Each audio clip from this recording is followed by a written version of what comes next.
अबे साले গুরু গুরু গুরু গুরু গুরু এই এখানে কে হাগলি বে ছি, শালা ল্যাকটা করে হয়ে গেছে একবার শুধু দেখতে পাই যে কে হাগছে শালা রোজ রোজ আর পুটটিকে যদি না কাটে লেছে তো আমার নাম ডন এমারুল লয় বাল আমার কাজের সময় ফোনের অভাব থাকে না রে হ্যালো ডন এমারুল স্পিকিং। তিনজনকে মার্ডার করতে হবে।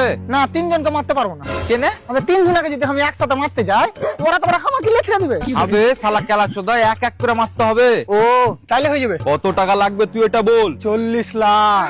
বাপরে 40 লাখ। বাপরে তুই আর বাড়ি থেকে টাকা দিয়ে কিনে নিয়ে মার্ডার করবি নাকি? আরে এত খাতারনাক কাজে তো একটু বেশি টাকা লাগবে। হবে ওরা কি যদি 40 লাখ টাকা দিই তো ওরাই নিজে নিজে বিষ খেয়ে মরে যাবে। আচ্ছা ঠিক আছে ব্যাপারটা আগে বুঝি। যারাকে মারতে চাইছো ওরা তোমার সম্পর্কে কে হয়? বন্ধু। না না বন্ধুদেরকে মারতে পারো না ভাই। বন্ধু থাকলে জীবনে খুশি থাকবে। হবে খুশিকে তো লেপার লেগেছে শালারা। শালা যাই রে আর বাকি দুদিন না বাকি দুদিন আমার টাকা নিয়েছে। পাকু ঠেকার বন্ধুরাই তো ধার লাই বন্ধুর কাছ থেকে। আবে কাইরে নিয়েছে তোর কাছে ইয়ার কি করে কাছে মনে হয়? বালের কথা একজনা গলা টিপে ধরেছিল একজনা বুকে লাত মেরে টাকা নিয়ে পালালছে।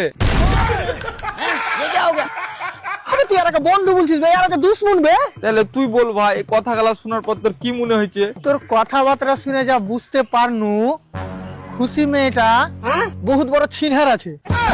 আবে তেরি মা কে শালা ছিনহার না হলে বন্ধুর সাথে কেন পালাইলো? বাত তো সহি বাল আমার গুহে পাদে দেন।